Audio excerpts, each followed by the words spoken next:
I know what it's like to feel stuck, to feel like you're trying all the things, you're doing the affirmations, you are aligning your actions, you're showing up, but you're not feeling any differently.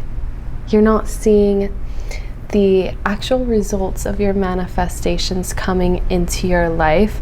You almost feel like you're on the verge of something, but you find yourself waiting for the right time.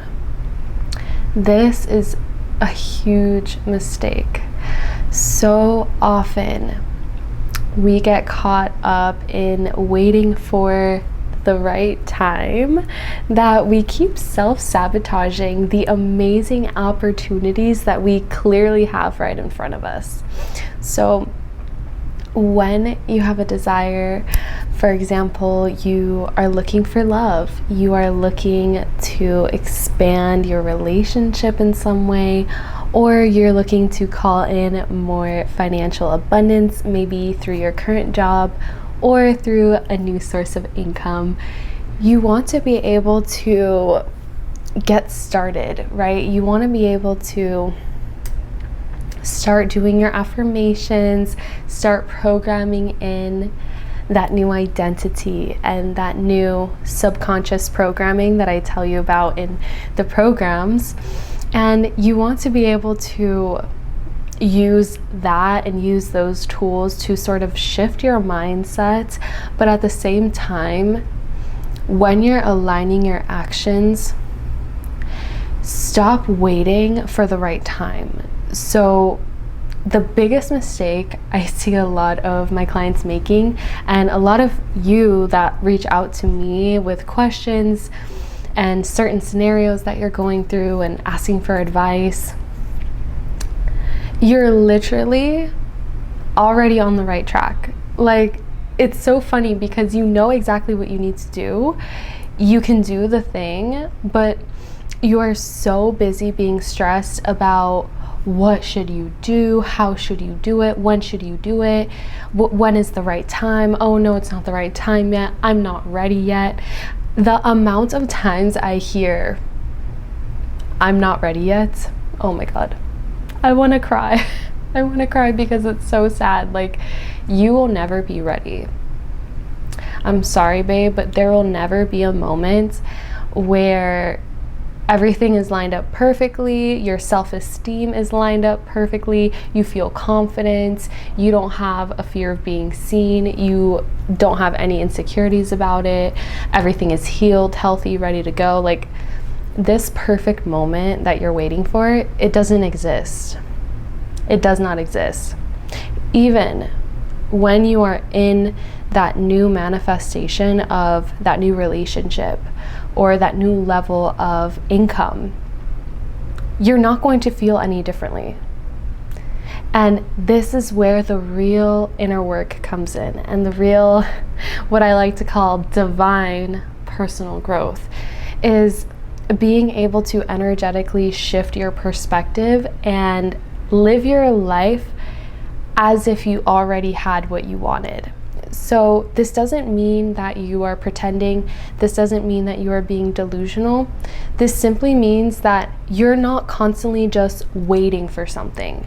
Like, you are living in the present moment and enjoying the manifestation even before it comes. So, for example, you're manifesting a loving relationship. Well, enjoying the present moment could mean cleaning up your house so that way when the person you meet wants to visit your home, it's clean, right? Romanticizing the manifestation not only once it comes, but also before it's there. That's where the real magic is, and that's where you want to stay firm in your rituals so that way you're able to surrender to the process. When you're manifesting something, create a ritual. Now, I help clients with this one-on-one, but you can create this on your own. I teach you how to do it in every single one of my programs, specifically Rewired Play Shop for subconscious reprogramming, but if you are trying to launch your own business, then I suggest the Divinely Compensated course, because that is where you're going to get the inner work specifically for stepping into that financial abundance. So this gets to be a very fun and fulfilling process when you are doing divine personal development, divine personal growth. You are focusing on your feeling and your enjoyment. So when you are manifesting, you are not waiting for the outcome. You are not waiting for the perfect moment to act. You are living, breathing, and acting in the moment that you are currently in enjoyment and in pleasure. So like I said, if you are manifesting a loving relationship, then you are romanticizing every step of the way. You are romanticizing shopping for clothes that you're going to be wearing when you go out on dates. You're going to be romanticizing doing your makeup in the mirror or getting dressed because you know you're going to go somewhere and you're going to meet that person that you've been wanting to meet. Every step of the way is just like giddy excitement, joy. Like every day is an opportunity for the manifestation to come into your life, but you still get to enjoy the journey of getting there. So you don't just get to be happy when you get the thing. You get to be happy before you get the thing, when you get the thing, and after you get the thing. That is where the true work comes in, because anybody can manifest one-off things and then have the manifestation, but then not feel happy and not feel the true, like, you know what it is, right? That spark, that feeling of joy, satisfaction, where you can go to bed at night and you're happy, and then you wake up in the morning and you're feeling good. There's no like pressing, eerie kind of feeling, and that comes from enjoying every step of the way and not allowing discomfort to stop you. So one of the biggest roadblocks that I've helped many people overcome is the fear of doing the wrong thing. The fear that whatever it is that your current habits are and your current behaviors, it's not going to get you what you want. And you should just give up the desire altogether because you could never do something like that. So typically what happens is you get a new desire, like, ooh, I have this hobby. I love it. And maybe I can earn money. Maybe I can start posting videos about it online, and maybe I can secure partnerships and earn money from my passions, right?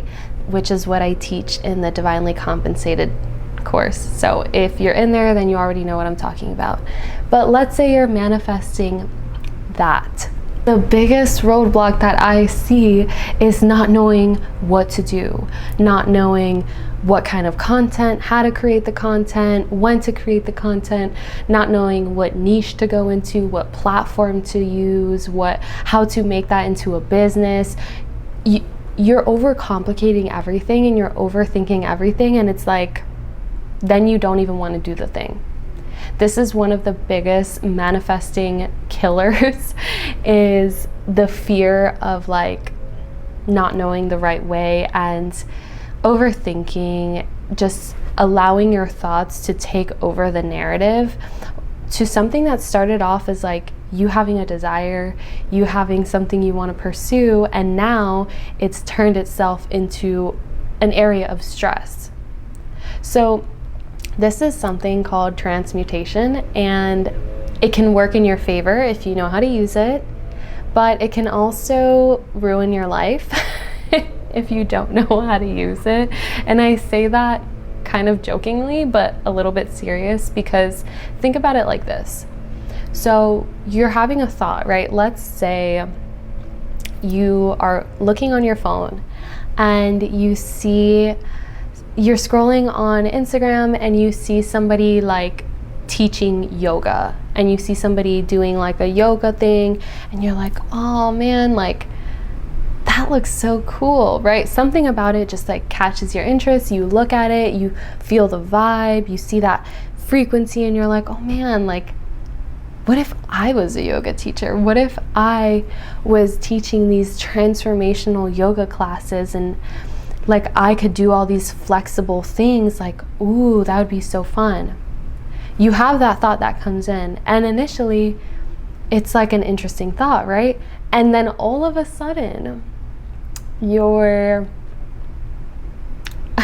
I guess anxiety monster comes in, the internal audience, you can call it, or just like the anxious part of the brain that's like constantly trying to keep you safe and like make sure you're thinking everything through, right? That's a very valuable part of our brain, but oftentimes it just leads to extra anxiety because it'll come in and be like, you don't know how to do yoga.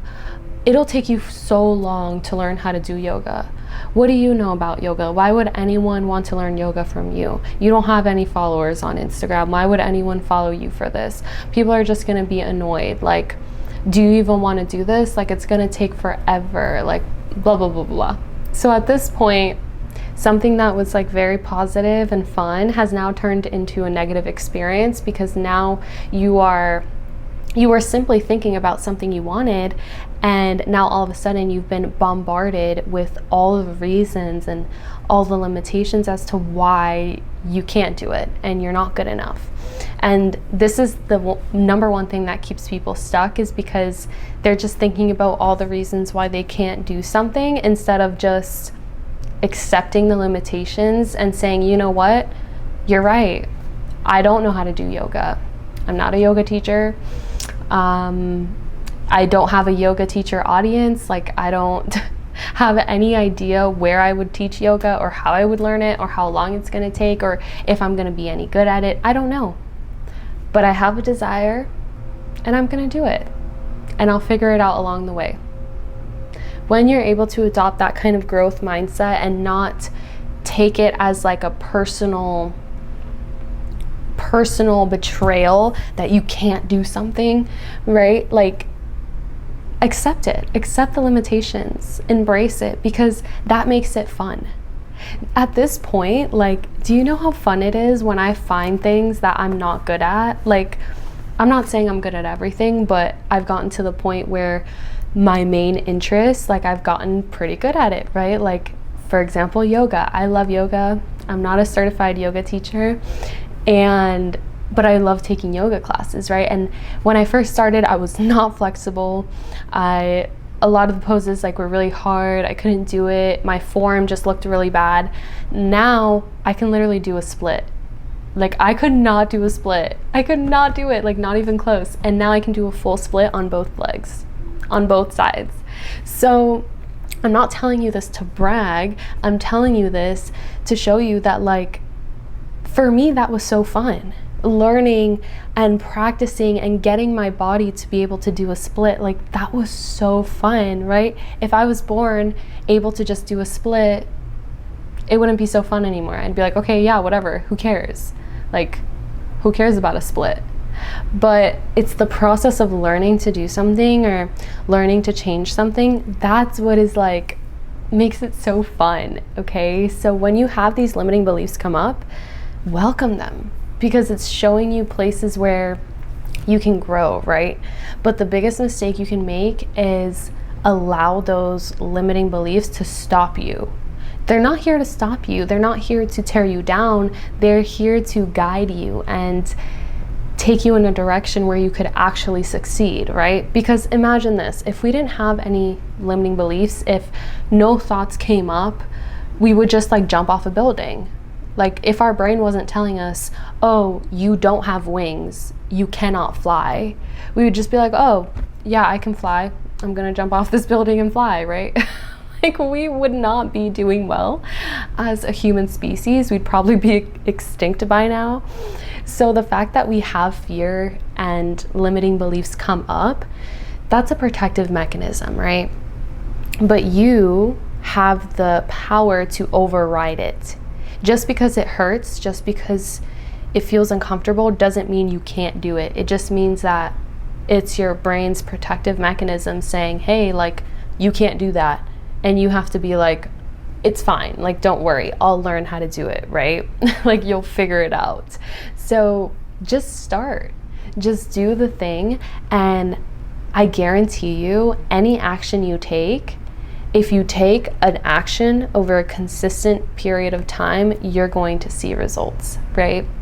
Like, your desires are invitations, and oftentimes they're going to be reflected back to you. Like, it's so funny because keeping it on the theme of yoga today, I thought it was really funny because, like I've told you, I always have been interested in yoga, and recently I've been getting a lot more into it, and my practice has been getting a lot better, a lot more refined. Like, when I go to yoga classes, people are like, oh, do you teach? I'm like, no, do I teach? Like, babe, I'm a beginner. But then I look back and I'm like, oh, I've been doing this for a couple of years now. I'm not a beginner anymore. That is another thing.